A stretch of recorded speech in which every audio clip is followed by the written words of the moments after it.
روزنامه دوست داشته ریسپوبلیکوی ما آواز تاجیک 100 ساله شد.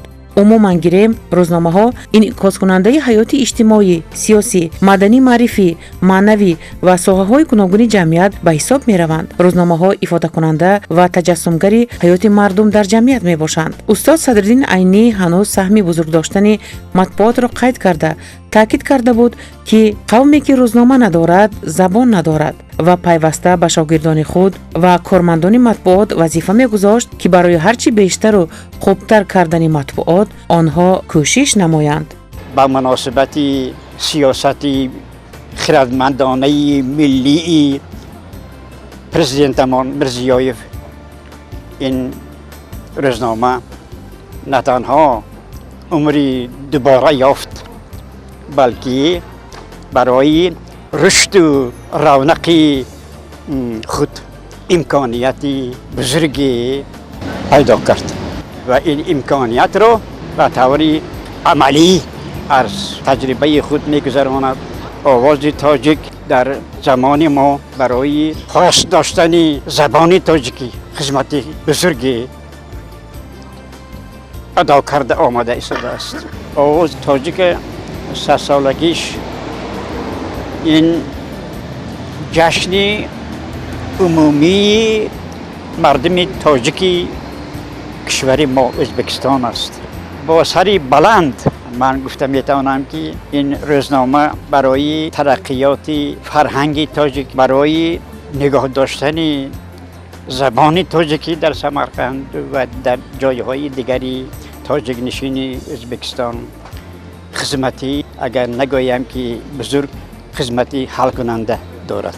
امروز آواز تاجیک با سری بلند 100 سالگی تأسیسی خود را جشن میگیرد. ما مردمان زیاییان از این روزنامه با سری بلند، با فخر، با افتخار زیاد این جشن را همراهی کارمندان تحریریت آواز تاجیک جشن میگیریم. آواز تاجیک این پاسپورت ملت تاجیک ازبکستان است. آواز تاجیک این نشانه هستی ملت تاجیک است. آواز تاجیک این بقای عمری خلق تاجیک است. آن را نمایش میدهد. بنابراین این جشن مبارک، جشن خیلی بزرگ و باید جشن وسیع هم باشد.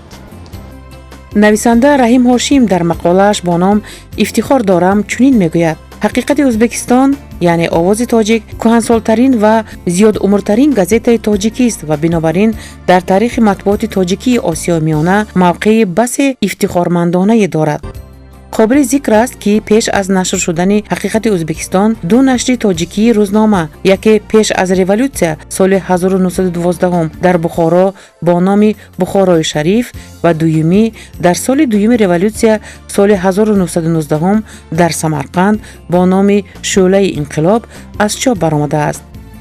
بعد کوشش‌های زیادی روشنفکران 25 آگوست سال 1924 نشر اولین روزنامه آواز تاجیک به دست مشتریان رسیده است. برای برآمدن کار این روزنامه نویسندگان، شاعران، ژورنالیستان، عالمان همه کمر خدمت بسته خدمت‌های شایسته کردند. بسیاری از نویسندگان، شاعران، ژورنالیستان، عالمان محض در همین روزنامه آواز تاجیک قلم خود را تیز کردند. ما با فخر میتوانیم گوییم که استاد عینی، حبیب یوسفی، دهاتی، باتا آرتیق‌زاده و امروز نویسندگان زیاد بختیار جمعه مثلا، دیگر صالح سید مراد سمرقندی، ژورنالیست و نویسنده ظاهر حسن زاده، نور مراد کریم زاده، پیمان، عبدالله سبحان، عبدالله رحمان محض در همین روزنامه قلم خودشان را تیز کردند، همچون نویسنده، همچون شاعر شناخته شدند. روزنامه آواز تاجیک این پرچم ملت است. این موجودیت ما را در این منطقه انعکاس میکند.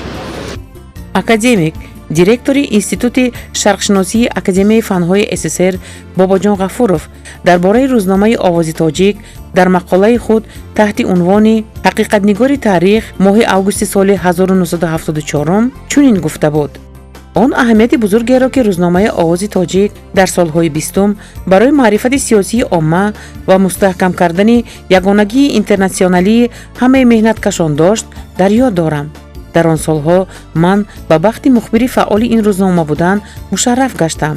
овози тоҷик ҳақиқати Ӯзбекистон ҳомии ҳақиқии дӯстии халқҳои республикаҳои мо буд ва мебошад. дар паҳлӯи Регистон Чорсу ном як ёдгории меъморӣ аст. дар инҷо китобхонаи шаҳрӣ буд ва дар ин китобхонаи шаҳрӣ қабулхонаи ҷамъиятии овози тоҷик вуҷуд дошт. мо инҷо меомадем ва баъзе шеъру ҳикояҳои муҳокима мекарданд. устодони аз мо бузургтар Болот Охтакзода буданд, Диёрӣ буданд, ва дигар Мардонқул Муҳаммадқулов буданд, Ҳоҷи Қурбон Ҳамидзода буданд, Рауф Маъруфӣ буданд, Салим Кенҷа меомаданд, Абдукарим Ғанизода, Ботурхон Валихоҷаев, дигарҳо меомаданд ва инҷо ҳамин шеъру ҳикояҳое ки барои ин рӯзнома лозим буд муҳокима мегардид.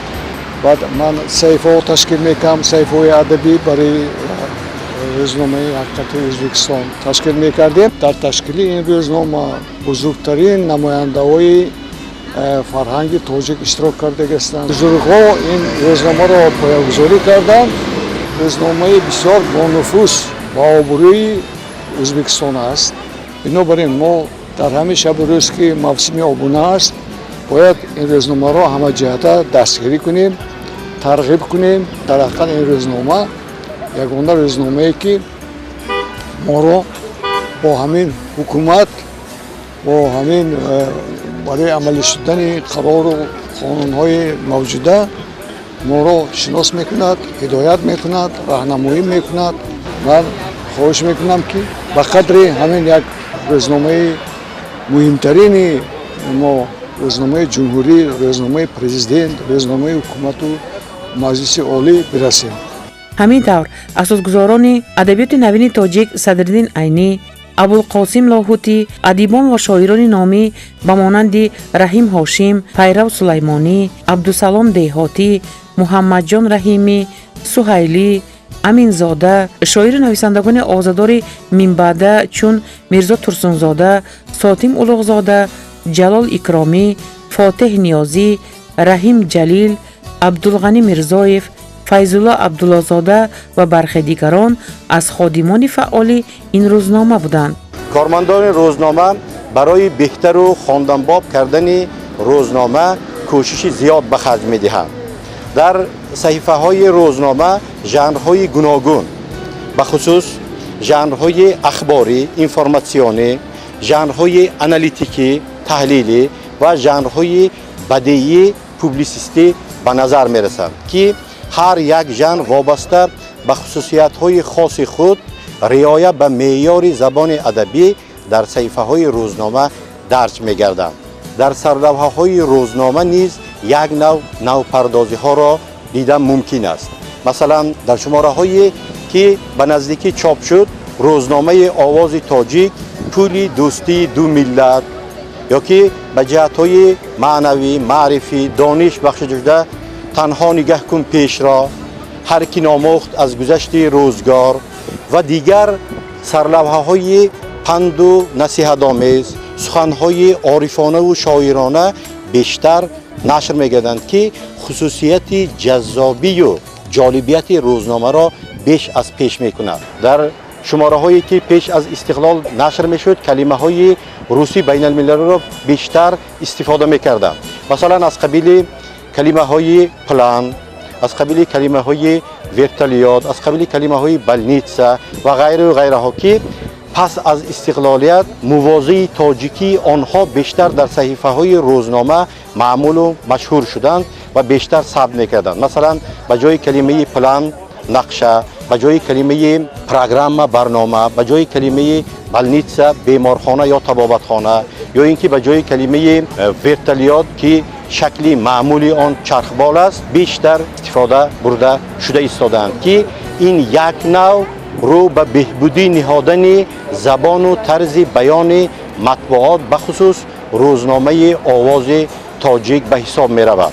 مخبری مخصوص روزنامه آواز تاجیک در سمرقند، ژورنالیستی با مهارت و تیز قلم ظاهر حسنزاده که در طول 50 سال با متن و مقاله، رپورتاژ و آچرک‌ها صحیفه‌های روزنامه را با نویگری و با خبرها از سمرقند پرمضمون می‌گرداند، در صحبت با ما چنین گفت: شکر خدا میگم که من تا امروز قریب 10 کتاب‌های گوناگون رمان، پویست، مجموعه آچرک‌ها نوشتم، چاپ کردم برای که در میدان مطبوعات آیم، ادبیات آیم. خدمت استادم ورد همراهی که در مکتب رقمی 16 نوی سمرقند درس میداده خیلی کلان است. من امروز همچون خبرنگار آواز تاجیک اون نویدهایی که در ولایت سمرقند با وقوع پیوسته ایستاده است نوشته با مخلصان روزنامه آواز تاجیک رسانده شدم.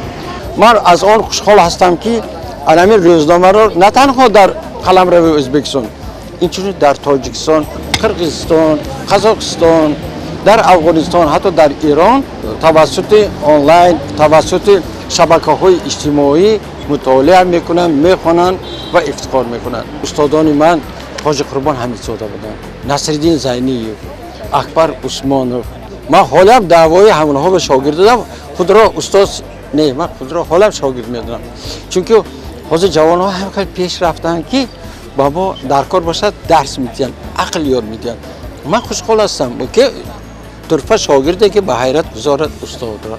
مثلا آزاد حمیدزاده، من بهادر رحمان که محرر روزنامه آواز سمرقند است، من آزاد حمیدزاده، دیگر و یا که من در اهالی عمل شما شغلا من مکمل رضا پا اینا من افتخار دارم که همین های هم منم از پای ما رفتن حاضر در سمرقند باستان موقع به خود خاص دارن.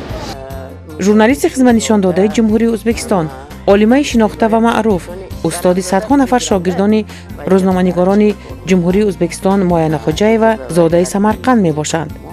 استاد زیاده از 50 سال در روزنامه آواز تاجیک کار کردند. در صحبت با ما گفتند که این نشریه دوری را استاد حیات خویش، پایتخت را باشد خانه دویمی خود می‌دانند. این صحبت معین خوجایو گفتند که سال 1963 در اساس طلبنامه روزنامه بعد ختم فاکولته فیلولوژی تاجیکی دانشگاه دولتی سمرقند به تاشکند رفته فعالیت خود را دوام دادند. این روزنامه آموزگاری من است، مکتب مهارتی من است. سال 1963 به تاشکند رفتم و من 2 طلبنامه آمدگی بود به انیورسیته از انستیتوت شرقشناسی اکادمی علوم ازبکستان، علمی تحقیقاتی و ازبکستان سرخ. همون وقت نام گازیتا ما، عنوان گازیتا ما ازبکستان سرخ بود. آبونه بودم به این گازیتا، من مهرم بسیار بلند بود. بنابراین همونجا راه گرفته رفتم به ازبکستان سرخ رفتم که اونجا در اداره مرا محرری روزنامه همون وقت شوکت نیازی شادروان قبول کردند. من گفته دادم من هم خیلی شرقشناسی برفتم. من اینجا آمدم. یکم حکایه من در صحیفه ازبکستان سرخ حرفی ناگفته برآمد. من بسیار خرسندم که همون وقت همینجا ماندیم. از سری که گازیتا تشکیل یافت اساسا سمرقندی ها این گازیتا رو میبرآوردن، گازیتا همکاری میکردن. اساسا این بخارا همون من رفتگی وقت به انا رحمت جان ناروف، سعدی خان صالحیف، قمرالدین شمسیف، حاجی قربان حمیدزاده، جهانگیر عبداللهیف، نار استانزاده، سعدی خان مقصود و بهرام ابراهیموف جدا بسیار از سمرقند بودن.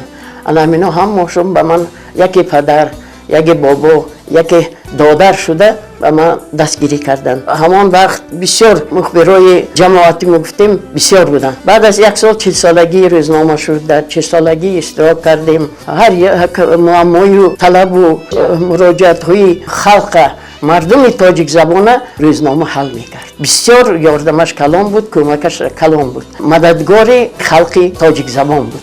دوملا قمرالدین شمسیف همیشه قشقدریای سرخندریا میرفتن. همین خیلی خطا از اوزون، از قشقدریای کاسان دیگر و دیگر قشلاق‌های دور دستش می آمد.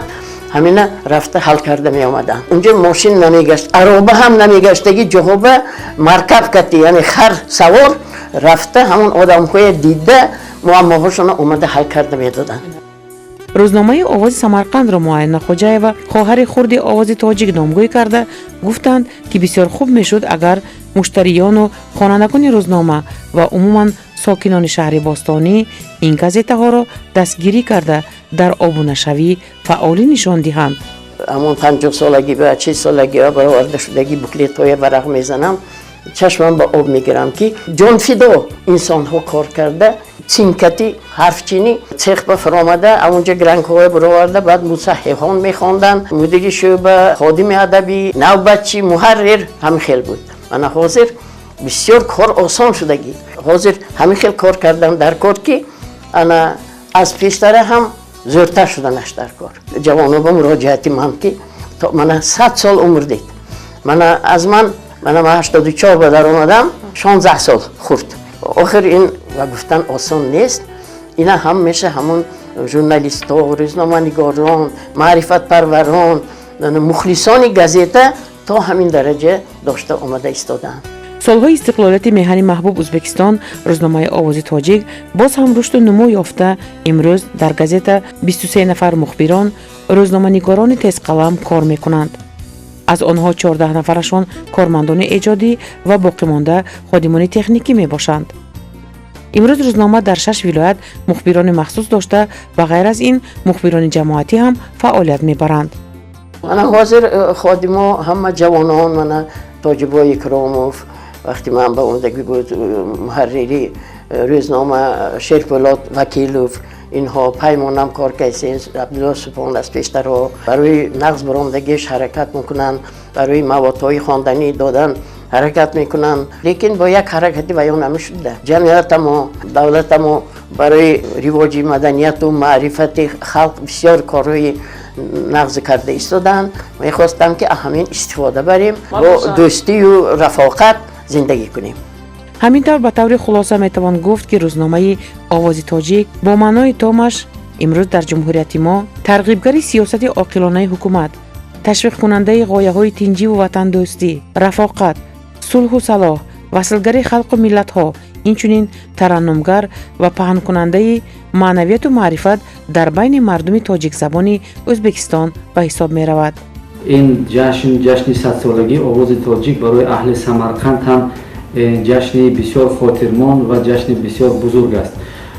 азбаски аввалин шумораҳои овози тоҷики камбағал ки дар ибтидо рӯзнома ҳамин номро дошт, маҳз дар Самарқанд нашр шуда буд ва мо барои ҳамин ҳам Самарқандро гаҳвораи овози тоҷик ҳисоб мекунем ва аввалин гаҳвораҷунбонҳо, аввалин ноширон, аввалин муаллифон ва аввалин ташаббускорони ташкил додани овози тоҷик ҳам маҳз самарқандиҳо ва маорифпарварон, маърифатпарварон ва пешқадамтарин равшанфикрони Самарқанд буданд. ман ҳатто метавонам аз бунёдгузори рӯзнома Абдулқаюми Қурбӣ ном гирам ки мо то ҳамин солҳои наздик дар бораи аввалин сармуҳаррири рӯзнома маълумоти кам доштем. дар ҳоло ҷашни 100-солагӣ бисёр хубам шуд ки мо дар бораи бунёдгузори рӯзнома Абдулқаюми Қурбӣ бисёр маълумот пайдо кардем ва мо дар саҳифаҳои овози тоҷик ҳам ба ин муносибат бисёр мавод чоп кардем. дар солҳои 20-уми асри 20 бисёр рӯзномаҳо, ҷаридаҳое ки чоп мешуданд ва бисёр як муддати кӯтоҳ чоп мешуданд. аз камшумортарин рӯзномаҳое ҳаст ки овози тоҷик то имрӯз чоп мешавад ва имрӯз ҳамагӣ дар ҳамин ҳавзаи Осиёи марказӣ ҳам бошад бисёр рӯзномаҳои башумор ҳаст ки то имрӯз чоп мешуда бошад ва нашрияҳое ки аввалин нашрияи тоҷикӣ ба ҳисоб мешавад овози тоҷик ҳаст ки то ҳозир зинда аст ва чоп мешавад ва дуюмин рӯзнома бо номи Бедории тоҷик ки ташкил шуда буд, ҳоло бо номи ҷумҳурият дар Тоҷикистон чоп мешавад. насли имрӯзаи ходимони овози тоҷик миннатдор ҳастанд ки аввалин шумораҳои онро маҳз дар Самарқанд ва самарқандиҳо ва инчунин зиёёни дигар аз минтақаҳои дигар чоп карданд ва ба онҳо ба шумораҳои гуногуни он сарубар шуданд. то имрӯз расидани овози тоҷик ин бисёр як барои фарҳанги мо, барои забони мо, барои таърихи навини мо бисёр як навиди хуб аст, бисёр як падидаи барои فرهنگ ما مهم به شمار می رود. برای همین هم بار دیگر اهل سمرقند را با این جشن تبریک میگویم و تا حاضر در سمرقند نشریه ها درباره جشن آواز تاجیک مطالب چاپ کردند و فکر میکنم که با این مناسبت میتوان با بینندگان تلویزیون سمرقند را تبریک گویم. برای همه شما 100 سالگی آواز تاجیک مبارک باشد. ما همه خادمان روزنامه دوست داشته‌مان آواز تاجیک را با جشن 100 سالگی از نام کل مردم سربلند سمرقند صمیمانه تبریک میگوییم. به ایجادیات خادمان این روزنامه کامیابی سفرهای نو آرزو نموده بگذار در آینده روزنامه دوست داشته ما 1000 ساله شود میگوییم.